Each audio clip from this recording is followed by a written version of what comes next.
Eat, sleep, bet, repeat. That's how we get down here on the opening line. It's this beautiful mug again, and I'm hanging out with that beautiful mug, Mr. Moose, back for the second time this week. I think we talked on Tuesday. Today is Friday the 17th. Big four-game slate across all platforms, right? FanDuel, DraftKings. DraftKings does have a $350,000 prize pool with $100K up top. Moose, you playing in that one? How you doing, bud? Yep, we're playing in that one. Had a pretty good week so far.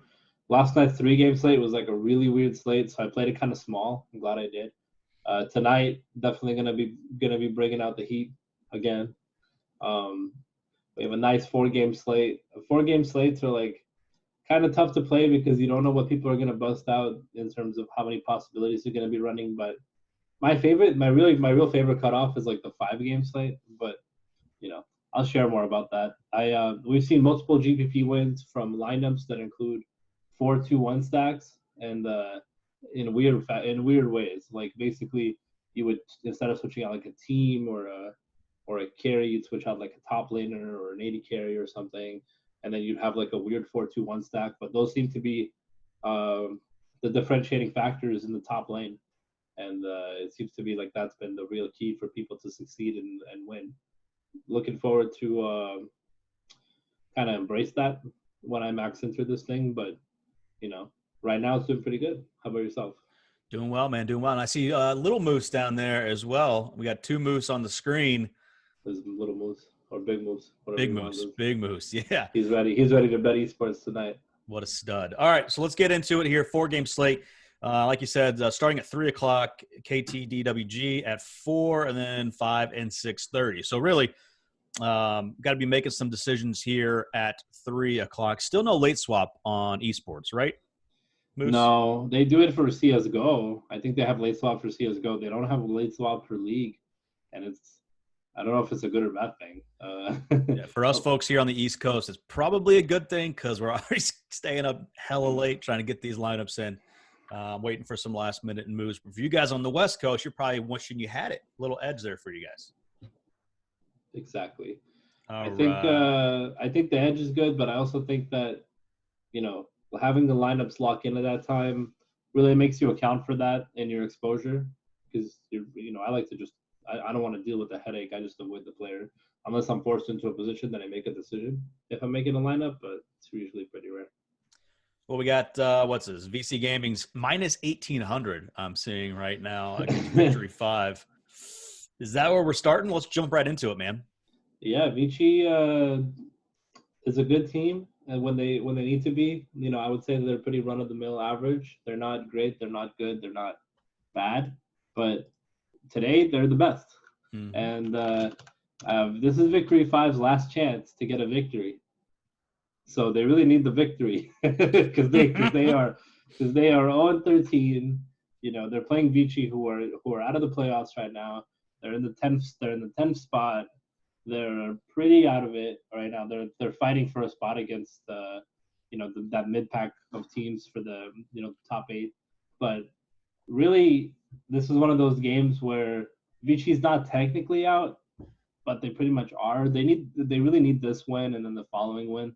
They're definitely going to need some help, and I think that this is probably going to be just a smash spot for them because you don't just avoid 1,800 favorites in DFS. And this is and ironically, I think DK is just torturing us because they didn't price them very high.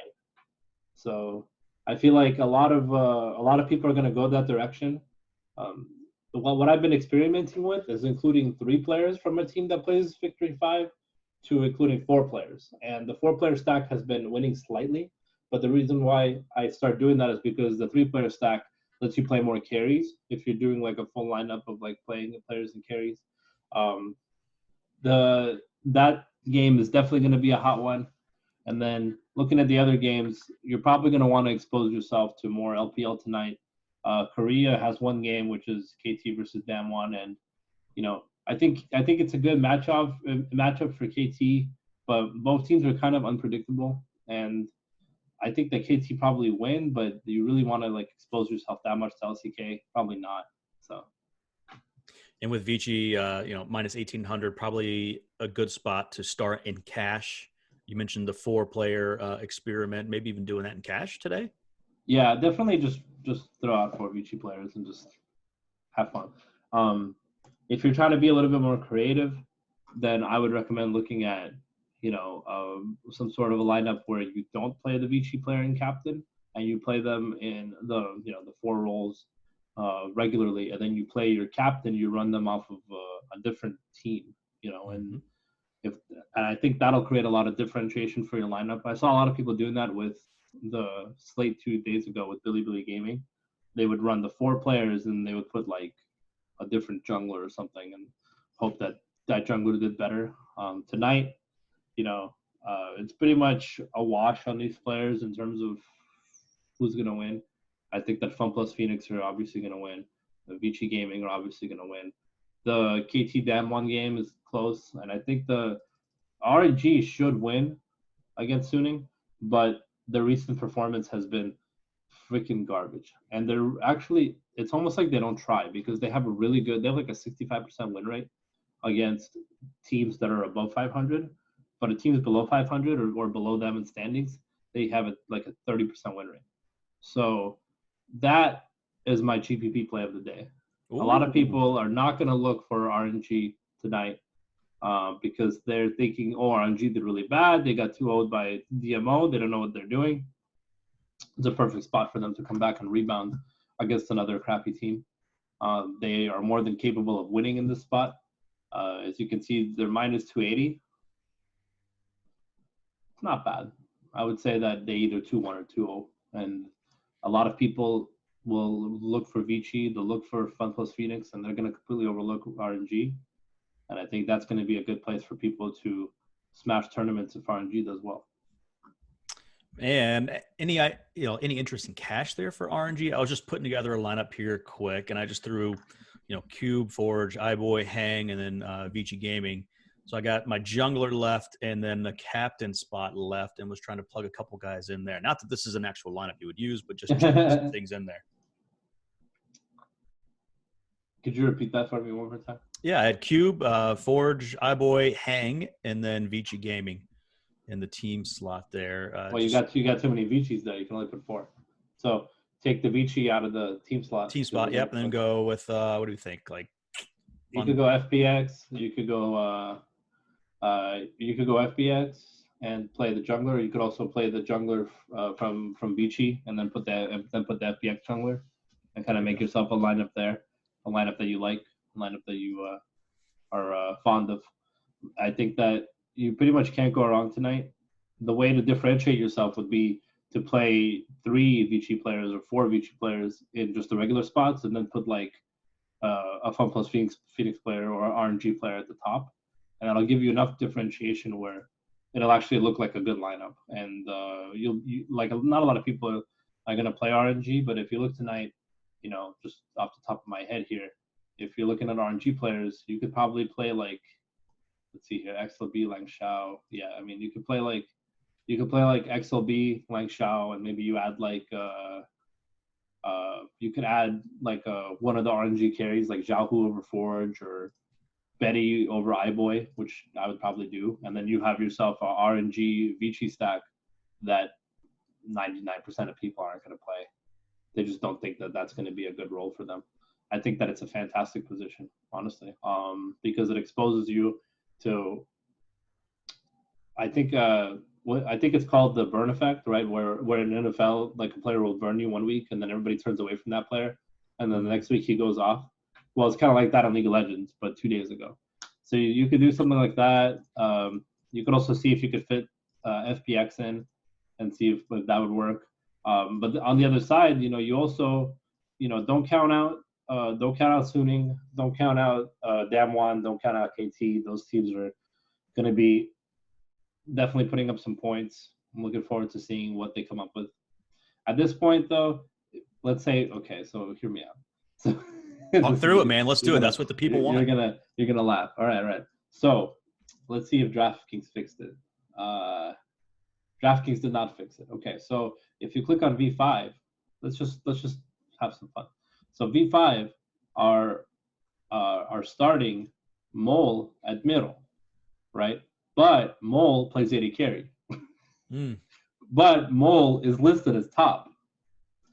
And then last game, they ran, I think it was CLX. They ran him in the middle. And yeah, they ran CLX in the middle. So you get CLX, who's located on, yeah, he is in the middle. Okay. And then you get Y4 was playing support last game, even though he's listed as the AD carry. So you can get a top. You can take Mole in the top and put him in the top lane. You essentially get a carry. And then let's say, okay, who's gonna smash tonight, right?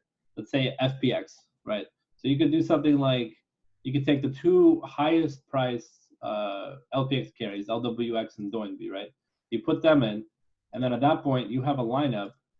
Or yeah, let me see here just real quick. Then so if you put Doinby and then LWX in the 80 carry slot, you have a lineup with 4 carries on one slate. You don't have 3 carries. So if Victory 5 do actually win a game here, you are gonna smash. Like you're gonna have 3 carries. It's kind of funny because at this point we don't know who's gonna play what position. So it's really unsure. But yeah, you can. So last time they played Mole in the middle. No, they played CLX middle. They played Mole as an 80 carry, even though he plays top. And then they played Y4, their 80 carry as a support. And then they did the same thing. They played the game before that. They played Mole in the middle, and then they played CLX as the no. They played Y4 as the support and CLX as the 80 carry. So it's kind of like these guys are just fucking around at this point. Like they're just trying to have They're just fun. trying to find something that works because clearly nothing. But the point is that like if you get yourself Mole and CLX on the slate, and V5 actually do win a game, just throw it in for like a single entry lineup at like $12 or something because in reality, team's gonna smash. Like if they do win and you pair him with like a high powered lineup like FBX or RNG or something like that, that lineup will win you a ton of money. You just need one team to win one time. Mm-hmm. Statistically, though, if I told you that a team will go 0-14 to finish out the season, would you believe me? If I told you, okay, think about it this way. Statistically, right? Let's just play the statistics. The Dolphins started the season at like 0-8, right? I think so, right? Before they got Fitz in there to actually do anything. Yep. So there was bets going up with like, will the Dolphins win a game? Will the Bengals win a game, right? The Dolphins eventually won a game, even though it was a team that was much better than them. They came in there and the Dolphins didn't win a game. So, you have to ask yourself, at some point, is this team going to do anything? And they actually secure leads all the time. They get first bloods. They get leads. They just can't hold the lead. So what you need really is a Fiesta type of team. And Vici really is that Fiesta type of team. Now, V5 did just play Billy, and they, got smashed. But they didn't get smashed as hard as, like, some people might think. Like, they lost, but at the end of the day, like, they could have won had they been just a slightly better team. So, it's the kind of point where it's a 4-game slate, and a lot of people, I would say 90% of people, are not going to have any V5. So if you stick one V5 lineup in and it wins, you're a god. Like you're gonna you will look like the smartest person in the history of League of Legends. You're gonna be like, this is it. This is my shot. Like I'm gonna win. That type of deal. So definitely not a cash strategy, but something to look for a GPP opportunity there. And like you mentioned, Moose, we see this in other sports all the time when we take advantage of incorrect positioning from DraftKings. Certainly on the soccer side of things, if we see someone listed as a defender who's actually playing in the attack, we get the possibility of a clean sheet bonus and the benefit of crossing and shooting statistics. Mm-hmm. And so they're priced probably incorrectly, and we get to use that value now. And the smart players are going to do that. So big shout to Moose for mentioning that. And if you can, make that work with your lineups here. So you're running 150 tonight. Of those 150, you mentioned the 4-2-1 strategy. Mm-hmm. How many lineups are you going to have? All 150 with that breakdown? Are you going to do, 3-3-2, or what's your plan for the 150 tonight? I think the way it breaks out based on pricing is that I try to do 4-3 as much as I can to start, and then eventually the pricing I go top to bottom. So like I make my lineups. I don't crunch them. I make them by hand. But when I make them, I go top to bottom. And I start out with the low pricing, and then I make my way to the top pricing, and I start, making my team stacks and seeing what works. Once you get into the top level, that's when you start 4-2-1-ing. And then from there, once you make the next level, the next go around, kind of like what I say is like, kind of seeing what entries I want to mix and match. That's when you start 3-3-2ing, 4-2-1ing, and stuff like that. But, I think that if a 4-3 stack really does perform the best, which is very rare now because everybody has figured out that, you have to have some differentiation in your lineup. Right. If a 4-3 stack does do well, though, then you're splitting it with 25 people. So in order to create differentiation in your lineup, don't force it, but okay, this top laner sometimes gets subbed for this other top laner. Okay, then I'll play the top laner from this team. Give that a shot. See if it works. And play players that have high ceilings and low floors. Like people that you're playing a GPP lineup. If you really are interested in winning a GPP lineup, then you need to look at the player's ceiling, not his average. His average is not what you want. You don't want a 60-point game from the guy. You want a 100-point game from the guy. The slate that won the GPP 2 days ago had Jim Goon, who hasn't done anything above 70 points, and the guy put up 106. Why? Because that's how life works. So make amends with the fact that you're gonna have to play players you don't like. That's really what it comes down to. I can tell you the one position where you can avoid that advice is support, because like there's supports that I just don't like. I don't like to play Lehens. Lehens is a support that I just avoid. I don't like to play Sowan. Sowan had a pentakill last game. He had a pentakill against DRX. He went on Jace. He had a 10-kill game, and I looked stupid. And then he got subbed out, so I looked smart again. So yeah, I've never seen that before. That's so like KT's isn't playing for anything. Like they're not. They're locked into fourth place no matter what. They can't go into any higher. So they played Sowan, and they're starting jungler Bono, and then Sowan and Bono went off, and then instead of continuing with that, they played their backup top laner and their backup jungler, who got destroyed. So it's like, why did they do that? Well, they're trying to see if they're trying to get some time for their other backups just in case they need to use them or they see some sort of talent, but it's one of those situations where it's not a big deal for them. I get it, but you would have liked to see them come back, but a lot of DFSers got absolutely ruined. And then one of the things that like I've always see is Gen G does this is they'll play the backup support Kellen. I don't know why. Like life is so much better, but they play him anyway. And then Gen G will like lose the first game, like they did in that game, and they'll say, swap in life. So everybody that went from life to Kellen just got destroyed because life's going to play out the next 2 games. So, I like to avoid those headaches, and that's a perfect place where you just say, okay, well, I don't know who's going to play in this position, and I see that these guys, when they lose a game, they sub. So I'm just going to play somebody else and hope that it does well. But don't overthink it. Last night I overthought it heavily in terms of who's favored and who's not favored. Tonight, don't overthink it, but just know that, the Orangey Suning game is going to be closer than it looks on paper. The minus 280 is probably still too high for Orangey. I would say that it should be more like minus 200. But they win. So, and then the other thing is Rogue Warriors playing FunPlus Phoenix. Rogue Warriors are the type of team where they like really don't like to go down without a fight. They really do try to play really well. It looks like these guys are playing for their contracts, so they rarely get 2-0'd. Like JD Gaming will come in and 2-0 them, and they'll do well. But like RNG gave lost to them, Vici lost to them, Top gave up a game to them. These guys are like FunPlus Phoenix are good, but they're not unbeatable. And their last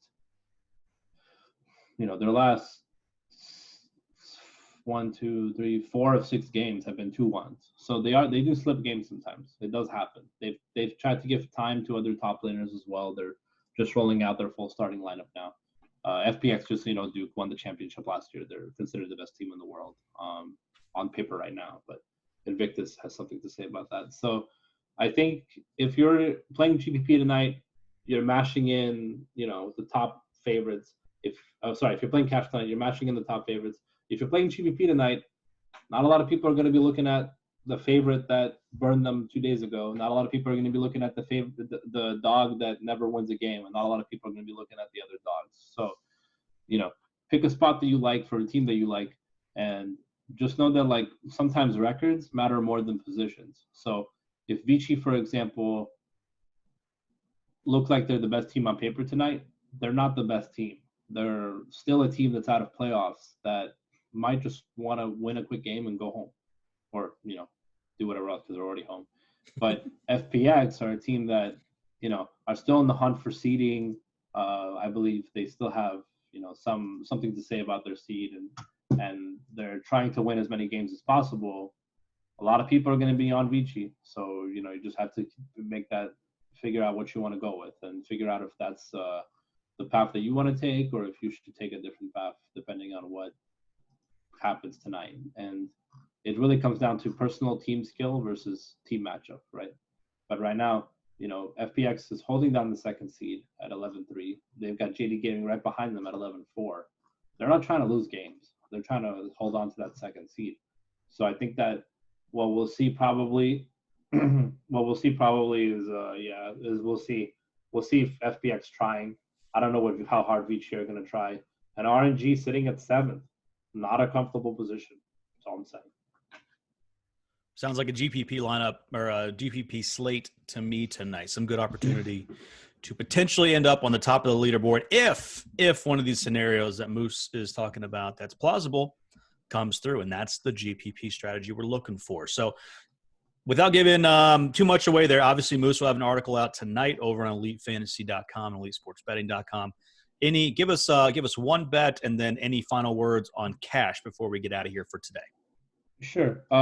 So cash, figure out whether or not you want to play 4 Vichy or if you want to mash a 3 carry with 3 Vichy, because you can do either one tonight. And then for the slate, I would say that the bet that I like tonight, let's see here. What can we pick tonight that we like? Just taking a look here. The Suning line is a little large. Let's see, LCK. I'd probably just take either the KT at -155 on the money line, or I would take Suning to win a game, or if you're feeling daring, you could take Rogue Warriors to win a game. And Rogue Warriors to win a game will be +125, which is great odds for just a single unit. A lot of people will ask me like, why do I like to take ML bets or higher odds bets? Well, it's because if I take the ML bet, I'm spending a unit. If I take the bet on the other side, like a +1.5 at -170, then I'm spending 2 units. So if that bet doesn't come through for me, I lose 2 units as opposed to 1 unit. So people don't understand the opportunity cost of betting when it really comes down to it. But yeah, you have to go from winning, 55% of your games to 65, 70% of your games at that point. So all things to consider over a long-term season in a betting strategy. Yeah, you got it down. You know what you're talking about. So that's like I do this for a living. Yeah, exactly. So how do you feel about esports with all the sports gone? Do you feel like it's been kind of a crazy ride with all these upsets? Man, I hope that the enthusiasm continues when the other sports come back. Don't call them the real sport. When the other sports come back, because it is a really fun game. I've enjoyed watching it. As I told you, Moose, I'm up feeding the baby anyway. So there's been so many nights when I'm sitting there with my phone in one hand and the baby's bottle in the other hand, just going back and forth between the two, because it is absolute scenes. Once I get, all the build, I love more of the clash, right? Like I like, the action. So as they're killing dragons and going around and picking up points and power and all that, it's interesting. And I'm watching the gold, build up. But when they have those clashes, I'm still trying to get a handle on what the hell is going on in the melees. But I know it's a ton of fun when it does happen. Exactly. So I hope that our viewers feel the same way. I know that a lot of people have been watching this for tips and tricks on how to work tonight. And, I think the biggest thing that I can tell you is don't overthink your lineups.